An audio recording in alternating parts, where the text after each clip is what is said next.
Hello everyone and welcome back to Mind Review. I'm Sakshi Kaushik and this is the Cicirelli series जिसके part में हम लोग chapter 4 continue कर रहे हैं.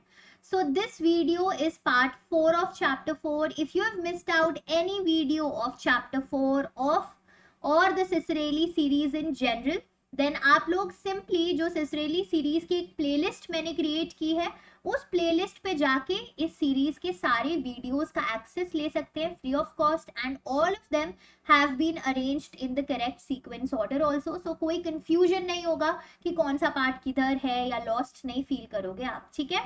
So in today's video what are we going to talk about consciousness के chapter को आगे बढ़ाते हुए अभी तक तो हमने स्लीप की, स्लीप स्टेजेस की, स्लीप डिसऑर्डर्स की, स्लीप की बायोलॉजी की, कॉन्शियसनेस के टाइप्स की, all of these topics we have covered. But today we will be talking about something very interesting, that is dreams. Okay. So हम लोग dreams के बारे में बात करेंगे. That why do we actually dream? क्यों हम लोग ये सपने लेते हैं? Why do we dream? Okay. So all of us dream whether we remember it or not the next day. चाहे अगले दिन सुबह उठ के आपसे कोई पूछे कि आपको क्या सपना आया और आप बोलो कोई सपना ही नहीं आते मुझे तो. ठीक है, कोई सपना नहीं आया. But that is not true.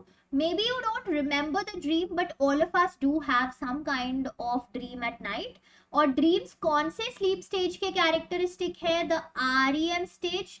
And if you recall the full form of REM was rapid eye movement. ठीक है, तो आपका जो ये रैपिड आई मूवमेंट का स्टेज आता है स्लीप साइकिल में, that is after your deep sleep, after your N3 sleep stage, this REM stage comes, and during the REM stage the dreams occur. But why do we actually dream? तो इससे related आपके पास जो है आज 3 theories हैं जो हमें पढ़नी है. एक तो है सिगमंड फ्रॉइड का. ठीक है, so Sigmund Freud a very renowned name. इन्होंने क्या थ्योरी पुट फोर्थ की थी या इनके स्कूल का नाम क्या था? Psycho analysis school of thought. All of you remember this I hope. Chapter 1 में वी टॉक्ड अबाउट इट, है ना. इसमें इन्होंने क्या फोकस किया था? अनकॉन्शियस पे बहुत ज्यादा फोकस किया था. That are unconscious experiences and are childhood experiences. So unconscious experiences are all those experiences that we are not aware of. हमारे कॉन्शियसनेस में वो सब नहीं है. सो एक अप्रोच ड्रीम्स के बारे में, that why do we actually dream and what do these dreams signify, एक चीज सिगमंड फ्रॉइड ने बोली थी. Then the other approaches that we have over here, another one is known as activation synthesis hypothesis. ठीक है, activation synthesis hypothesis ये किसने दी थी उसके बारे में हम डिटेल में पढ़ेंगे. and the third one is actually an improvement of activation synthesis hypothesis only.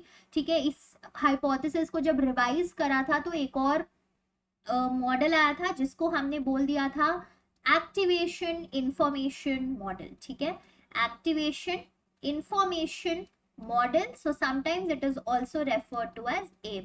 Okay, तो ये आपके 3 approaches हैं that have tried to explain कि भाई हम लोग सपने क्यों लेते हैं. So let's study them one by one without wasting our time and also making notes and complete concentration, complete consciousness के साथ. Okay, so first one, Sigmund Freud. Sigmund Freud ने क्या बोला भाई? फर्स्ट ऑफ ऑल यहाँ पे आपको एक चीज पता होनी चाहिए, एग्जाम्स में आ सकती है. सिगमंड फ्रॉइड की एक बुक थी, a very famous book, that is known as the interpretation of dreams. तो ये जो इनकी बुक थी, द इंटरप्रिटेशन ऑफ ड्रीम्स, इसी बुक में इन्होंने बेसिकली ड्रीम्स के बारे में बहुत एक्सटेंसिवली लिखा था. एंड ये भी लिखा था दैट ड्रीम्स के अलग अलग कंटेंट क्या होते हैं और हम लोग क्यों ड्रीम्स लेते हैं. This book was published in around 1900. So both of these informations you need to know. The book Interpretation of Dreams written by Sigmund Freud, when was it published? 1900 के around. So Sigmund Freud के according हमारे जो dreams होते हैं, they are a kind of wish fulfillment for us. Wish fulfillment कैसे भाई? तो we all know कि फ्रॉइड ने बहुत एम्फेसिस डाला था किस पे? अनकॉन्शियस पे. और अनकॉन्शियस में क्या चीजें होती है? If you can recall from chapter 1, unconscious is a reservoir. किन चीजों का रिजर्वॉयर होता है भाई अनकॉन्शियस? जो हमारे अनफुलफिल्ड ड्रीम्स होते हैं, जो हमारे एस्पिरेशंस होते हैं, मे बी कुछ एक्सपीरियंसेस जो हमें पसंद नहीं है, तो हम उन सारी चीजों को उस पार्ट ऑफ उसमें डाल देते हैं, एक ऐसे पार्ट में डाल देते हैं जिसके बारे में हम अवेयर ही ना रहे. सो दैट इज अनकॉन्शियस. कोई भी ऐसा ड्रीम या ऐसा एस्पिरेशन है अगर हमारा जो सोसाइटी के नॉर्म्स या मॉरल्स के अकॉर्डिंग सही नहीं है, so again we repress it into our unconscious so that we do not have to face any kind of neglect or any kind of traumatic experience. So dreams क्यों आते हैं? Dreams इसीलिए आते हैं ताकि हमारा ये जो अनकॉन्शियस है, इस अनकॉन्शियस में जितने भी अनफुलफिल्ड डिजायर्स हैं, विशेस हैं, एस्पिरेशंस हैं, वो सारे डिजायर्स ड्रीम्स के थ्रू एक तरीके से हमारी विश को फुलफिल कर दें. Because our brain is very susceptible. हमारा ब्रेन जो है बड़ा मासूम सा होता है. कैसे कि ब्रेन को अगर कोई भी चीज अगर आप बोल दो, इफ यू से टू द ब्रेन और if the brain actually sees it happening, कोई भी चीज हो चाहे, वो बिलीव करेगा कि वो रियल में हो चुका है. तो चाहे आप उस चीज के बारे में ड्रीम कर रहे हो या फिर वो चीज रियलिटी में आपके साथ हुई है, the brain will feel that that thing is real, it is actually happening. तो अगर आपकी सपने में स्कूल की बस छूट रही है या रियलिटी में स्कूल की बस छूट रही है, the brain will consider both of these events as real only. ठीक है. So that is why dreams Freud के अकॉर्डिंग, ये सब फ्रॉइड के अकॉर्डिंग है, मैं नहीं कह रही हूँ ये. ठीक है. तो फ्रॉइड के अकॉर्डिंग इसीलिए ड्रीम्स क्या करते हैं, वो एक तरीके का विश फुलफिलमेंट करते हैं. जिन चीजों को हम अपने एक्चुअल लाइफ में नहीं कर पाते because of some kind of fear of the society, और कि हमें सोसाइटी नेग्लेक्ट कर देगी, लोग हमारे बारे में क्या सोचेंगे, because of these reasons the things that we are not able to do in real, our unconscious puts it in the form of dreams and fulfils our wishes. ठीक है. तो फ्रॉइड के according that is the reason why we dream. And another important concept in dreams वाला topic that Freud talked about is two types of content. तो हमारे जो dreams होते हैं इनमें दो तरीकों के जो है कंटेंट होते हैं. This is very very important. अभी जो हम पढ़ रहे हैं वो बहुत इंपॉर्टेंट है, एमसीक्यूज में आता है. ठीक है. One is the latent content and another one is the manifest content. तो ये दो तरीकों के हमारे पास कंटेंट है, manifest and latent content. So manifest content is the actual dream that you are seeing. जो सपना आप देख रहे हो वो actually manifest content होता है. और latent content क्या होता है, आपका hidden meaning. Whatever dream you are seeing, the hidden meaning of that dream is known as the latent content. So for example, ठीक है, for example you saw a dream, आप रात को सो गए कल और आपको सपना आया कि आपकी जो स्कूल की बस है वो छूटती जा रही है and you are running behind it and the bus is the bus driver is not just stopping and you just lost sight of the bus. वो बस छूट गई और आपको घर वापस आना पड़ा, आपको डांट पड़ी घर आके कि जल्दी क्यों नहीं उठे and all of that stuff. So ये आपने सपना देखा. तो ये जो आपने सपना देखा, जो एक्चुअली आपने अपने सपने में देखा, वो क्या होगा, that will be known as manifest content, the actual dream that you saw, whatever you saw in your dream. But Freud फिर इस ड्रीम को एनालाइज करेंगे, है ना. वो इस ड्रीम के पीछे की हिडन मीनिंग, इसकी बैक स्टोरी निकालेंगे कि भाई अनकॉन्शियस में कुछ तो ऐसी बात होगी आपकी जो इस तरीके से निकल के आई है सपने में.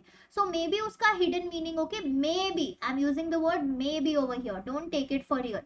सो मे बी उसका हिडन मीनिंग ये है कि आप अपने करियर को लेके बहुत ज्यादा टेंस्ड हो, you are feeling that everything is just going out of your hands, people are just scolding you और मेकिंग फन ऑफ यू. तो हो सकता है उस सपने का हिडन मीनिंग ये हो. तो एक्चुअली तो आपने क्या देखा कि आपकी बस छूट गई, that was your manifest content. But when a psychoanalyst like Freud would analyse your dream, तो वो किस चीज में इंटरेस्टेड होंगे, वो आपके लेटेंट कंटेंट में इंटरेस्टेड होंगे ना भाई. Why? Because with the help of latent content they will be able to understand the hidden meaning of that dream and hence they will be able to understand what is there in your unconscious that is actually troubling you. ठीक है. सो वो होता है आपका latent content, जो कि आपके dream का हिडन मीनिंग होता है. Now why does our brain not tell us the real meaning? सपने में वो रियल मीनिंग ही नहीं क्यों नहीं दिखा देता, ऐसे मतलब लेयर्स में करके एक मैनिफेस्ट कंटेंट की तरह क्यों दिखाता है? Because Freud believed in one thing, और वो वन थिंग ये थी कि हमारा जो अनकॉन्शियस होता है ना, वो इतना डेंजरस होता है, इतना थ्रेटनिंग होता है हमारे लिए. ऑफ कोर्स थ्रेटनिंग तो होगा ही, तभी कोई भी चीज आपके अनकॉन्शियस में है. Because something you are not able to deal with in reality, something that you are not able to accept you put it in your unconscious, you repress it in your unconscious. तो वो चीज आपके brain को तो यही लगेगा कि वो चीज आपके लिए बहुत थ्रेटनिंग है, इसीलिए आपने उसको अपने अनकॉन्शियस लेवल में डाल दिया है, because you are not able to deal with it. तो अगर वो threatening thing as it is आपकी ड्रीम्स में आ जाए विदाउट एनी पर्दा और नकाब और without any layer, then it will be very very disturbing for you. ठीक है, तो इसीलिए हमारे को बचाने के लिए, to save us from that threatening experience and to save us from that guilt and that Shem that we would experience अगर वो अनकॉन्शियस वाला मैटर या मटेरियल एज इट इज आ जाए, तो हमारे ड्रीम्स क्या है, एक मैनिफेस्ट कंटेंट के वे में आते हैं, एक ऐसे वे में आते हैं that doesn't let us be face to face with our things in our unconscious. But जो साइको एनालिस्ट होते हैं वो फिर उस मैनिफेस्ट कंटेंट को एनालाइज करने की कोशिश करते हैं, हमारे ड्रीम को एनालाइज करने की कोशिश करते हैं, एंड अल्टीमेटली हमारे ड्रीम की हिडन मीनिंग को एक्सप्लोर करके ये अंडरस्टैंड करने की कोशिश करते हैं कि भाई इस इंसान के अनकॉन्शियस में क्या चल रहा है, ऐसी वो क्या चीज है जो इसको डिस्टर्ब कर रही है। So this was about the view point of Sigmund Freud. यहाँ पे एग्जाम पॉइंट ऑफ व्यू से याद करने की चीजें क्या है, वन थिंग इस बुक का नाम, ठीक है, इस बुक का नाम और इस बुक का ईयर आपको पता होना चाहिए। सेकेंड थिंग, आपको लेटेंट कंटेंट क्या होता है और मैनिफेस्ट कंटेंट क्या होता है वो पता होना चाहिए। So latent content in simplest term is the hidden meaning of your dream and manifest content is the actual dream that you have seen. Okay, चलो अब हम लोग आपके सेकेंड पर्सपेक्टिव या सेकेंड व्यू पॉइंट के बारे में बात करेंगे। Second view point as I told you is known as the activation synthesis hypothesis. ठीक है, तो ये एक्टिवेशन सिंथेसिस हाइपोथेसिस जो है, it was given by two people, one is Hobson and another one is McCarley. तो इन दोनों ने मिलके इस एक्टिवेशन सिंथेसिस हाइपोथेसिस के ऊपर काम किया था। और एक्टिवेशन सिंथेसिस हाइपोथेसिस में बेसिकली व्हाट डिड दे से, उन्होंने क्या बोला कि भाई दो तीन हमारे ब्रेन एरियाज हैं जो इंक्लूडेड है यहाँ पे, एक आपका पॉन्स है, एक आपका थैलेमस है, और एक है आपका सेरिब्रल कॉर्टेक्स और सेरिब्रम। ठीक है, जिसको आप सेरिब्रम भी बोलते हैं, इसको आप सेरिब्रल कॉर्टेक्स भी बोलते हैं। ओके, सेरिब्रम और cerebral cortex, it would mean the same thing. So these three brain areas are involved. Now if I'll quickly ask all of you जिनने चैप्टर 2 देखा है यानी कि द बायोलॉजिकल पर्सपेक्टिव, उनको पता होना चाहिए। ओके, पॉन्स हमारे कौन से ब्रेन का पार्ट होता है, it was the part of our hind brain. ठीक है, पॉन्स सेरिबेलम मेड्यूला ऑब्लोंगेटा। ठीक है, थैलेमस हमारे फोर ब्रेन का पार्ट होता है ना, thalamus, hypothalamus, all of these things. और सेरिब्रम या सेरिब्रल कॉर्टेक्स भी फोर ब्रेन का ही पार्ट होता है। ठीक है, so this is the part. And cerebrum या सेरिब्रल कॉर्टेक्स जो है वो आपका एक अपर लेवल है ब्रेन का, because it is part of fore brain. All of you remember, fore brain आगे की तरफ, हाइंड ब्रेन पीछे की तरफ towards the spinal cord. So what happens is, and you must also remember this, कि pons का जब हमने फंक्शन स्टडी किया था, so we talked about this fact कि पॉन्स जो है वो इन्वॉल्व होता है REM ड्रीमिंग में, the dreams that are the dreaming, the sleep, basically the sleep that is characterized by dreaming, उसमें इन्वॉल्व होता है आपका पॉन्स, है ना। तो what does pons do? Activation synthesis hypothesis, Hobson and McCarley ने बोला कि पॉन्स क्या करता है, वो कुछ रैंडम सिग्नल्स सेंड करता है। You can draw this diagram as it is, it will help you a lot to revise. ठीक है, so pons it sends certain random signals to upper part of our brain. तो पहला upper part हमारे brain का thalamus है, बिल्कुल सबसे upper most level तो सेरिब्रम ही है। तो पॉन्स हमारे अपर पार्ट ऑफ ब्रेन में कुछ रैंडम सिग्नल्स सेंड करता रहता है। सो थैलेमस रिसीव करेगा उन रैंडम सिग्नल्स को, फिर थैलेमस क्या है, वापस से आगे सेंड करता है। ठीक है, तो thalamus it further, okay, it further sends these random signals to the association areas of cerebral cortex. तो सेरिब्रल कॉर्टेक्स के जो आसपास के एरियाज हैं और जो सेरिब्रल कॉर्टेक्स है उस तक ये रैंडम सिग्नल्स पहुंचाता है। और ये जो सेरिब्रल कॉर्टेक्स है ये क्या करता है, it responds to what, it responds to these random signals. And how does it respond to these random signals? It responds to them by making up some kind of a story, by making up some kind of memories or some kind of information that is stored in our mind, और वो information या वो memories क्या बन जाती हैं, हमारे dreams. ठीक है, आई वंस अगेन रिपीट, मुझे पता है अभी समझ नहीं आया होगा। सो एक्टिवेशन सिंथेसिस हाइपोथेसिस में हॉब्सन एंड मैकॉर्डले ने ड्रीम्स क्यों आते हैं वो कैसे डिस्क्राइब किया है। उन्होंने बोला कि भाई हमारे ब्रेन के जो अलग अलग पार्ट्स होते हैं, लोअर पार्ट्स, अपर पार्ट्स, वो आपस में सिग्नल्स एक्सचेंज करते रहते हैं। So in that exchange of signal the first part that is your pons hind brain का पार्ट, वो कुछ रैंडम सिग्नल्स आपके अपर लेयर्स को भेजता है, जैसे कि थैलेमस को। Remember thalamus was the sensory relay station, तो इसके पास वो सिग्नल्स आएंगे। सो थैलेमस अब उन सिग्नल्स को जज करके, एनालाइज करके आगे उन सिग्नल्स को भेज देता है सेरिब्रम या फिर सेरिब्रल कॉर्टेक्स पे। ठीक है, अब सेरिब्रल कॉर्टेक्स के जो आसपास के एरियाज होते हैं, association areas of cerebral cortex, उनके पास भी ये सिग्नल्स पहुंचते हैं। अब सेरिब्रम तो आगे किसी को भेज नहीं सकता, it is the uppermost level, uppermost layer of our brain. So cerebrum क्या करता है, उसे जबरदस्ती इन सिग्नल्स को रिस्पॉन्ड करना पड़ता है, उसे कुछ ना कुछ तो मीनिंग मेक करना है ना इन सिग्नल्स का, जो रैंडम है, जिनका अभी कोई मीनिंग नहीं है। So it has to make some meaning out of them. So what does it do? It tries to make up a story. In signals को analyze करने के लिए, ठीक है, just to give some meaning to these random signals, our cerebrum tries to make up a story, tries, and ये story कैसे make up करता है?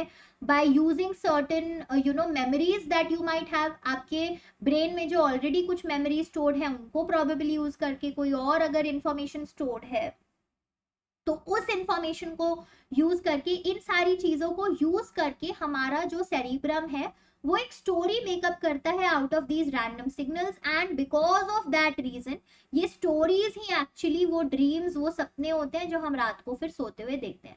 सो all this is happening while we are asleep, that we are sleeping. So pons random signal send कर रहा है, thalamus उनको आगे cerebrum पे सेंड करेगा, सेरिब्रम उनको मीनिंग मेक करने के चक्कर में एक स्टोरी बनाएगा और उसकी वजह से हमें ड्रीम्स आते हैं। So do you see the difference, कितना ड्रास्टिक डिफरेंस आया।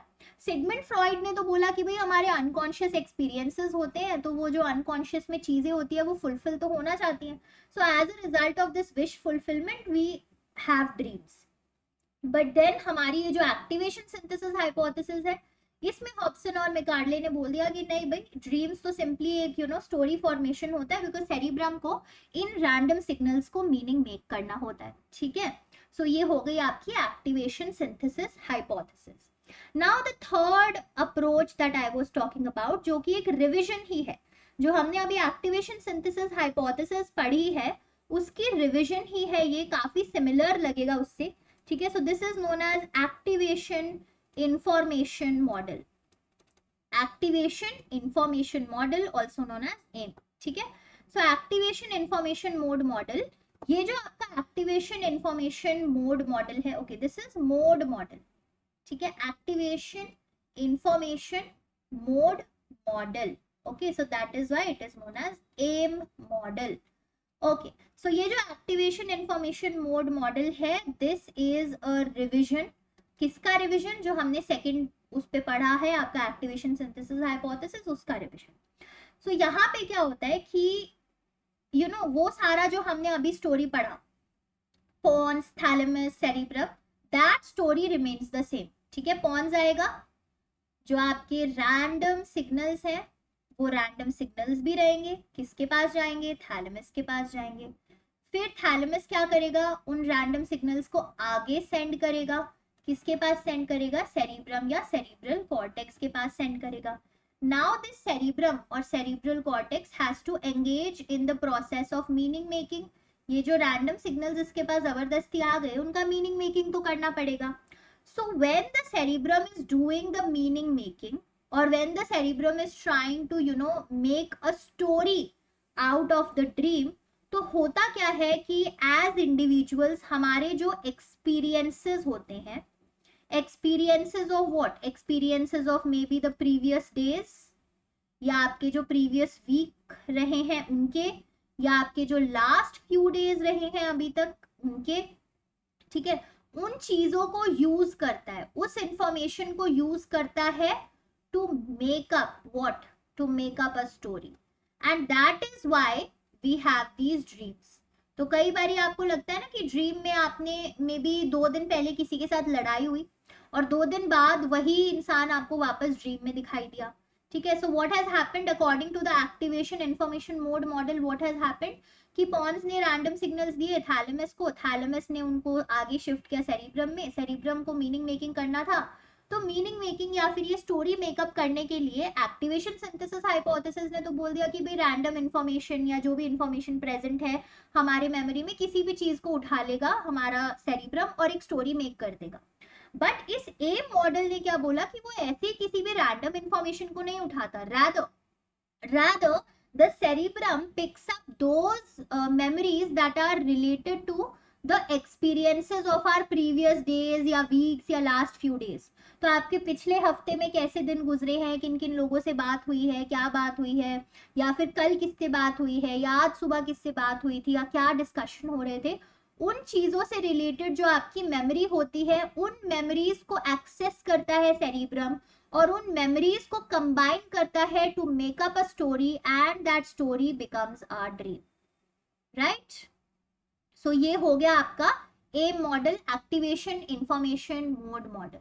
ज्यादा डिफरेंस नहीं है, the story remains the same over here only. बस फर्क क्या है कि भाई वो स्टोरी का जो कंटेंट है उसका सोर्स क्या है. एक्टिवेशन सिंथेसिस हाइपोथेसिस ने बोला कि जो सेरिब्रम स्टोरी बनाएगा उसके कंटेंट का सोर्स है कि कोई भी जो हमारी मेमोरी ऑलरेडी स्टोर्ड है, कोई भी इंफॉर्मेशन जो हमारे पास ऑलरेडी स्टोर्ड है, कुछ भी उठा लेगा randomly.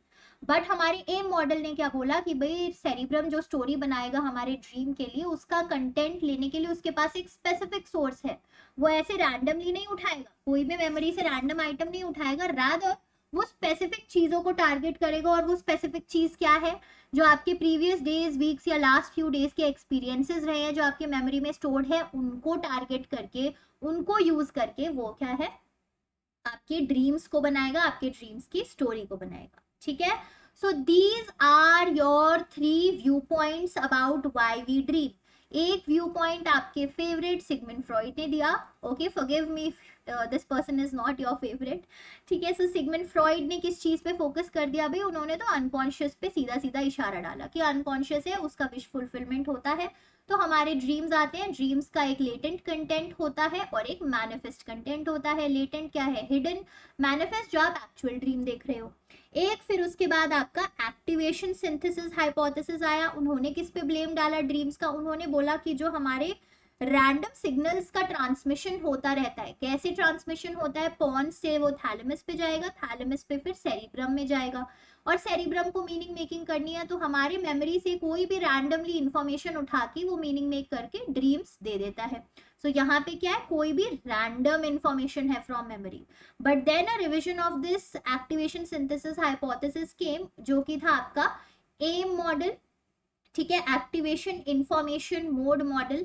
Activation information mode model ने क्या बोला, हाँ भाई रैंडम सिग्नल्स होंगे, हाँ भाई उनका ट्रैक भी pons to thalamus to cerebrum रहेगा, हाँ सेरिब्रम ही उनको एनालाइज करेगा और एक ड्रीम मेकअप करेगा. बट वो ड्रीम कैसे मेकअप करेगा, वो ड्रीम स्पेसिफिक मेमोरीज उठा के करेगा. वो स्पेसिफिक मेमोरीज कौन सी है, आपके प्रीवियस एक्सपीरियंसेस. कौन से एक्सपीरियंसेस, मे बी आपके प्रीवियस वीक के, मे बी प्रीवियस डे के, may be last few days के, लाइक दैट. ठीक है. एक्टिवेशन सिंथेसिस हाइपोथेसिस ने बोला रैंडमली कोई भी इंफॉर्मेशन मेमोरी से उठाएगा, हमें इतना मगजमारी में जाना ही नहीं है. ओके. बट एम ने क्या बोला, नहीं भाई वो तो स्पेसिफिक इंफॉर्मेशन उठाएगा. ठीक है.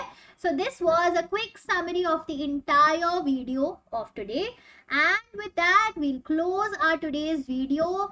एंड हमने आज क्या क्या पढ़ा है वो फिर से बताने की आई होप आपको जरूरत नहीं है. So if you have understood what all we have talked about in today's video, do let me know in the comment section.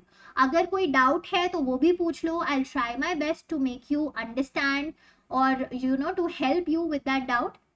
And till then यार, subscribe to the channel and share it with your friends and family. जिनको भी आपको लगता है you know psychology से related या सिसरेली की book से रिलेटेड वीडियोस बेनिफिट करेंगी, हेल्प करेंगी, please share it with your classmates and everybody. Like the video and keep studying psychology. जितने मेहनत से अभी आप कर रहे हो, प्लीज उस मेहनत को करना स्टॉप नहीं करना है.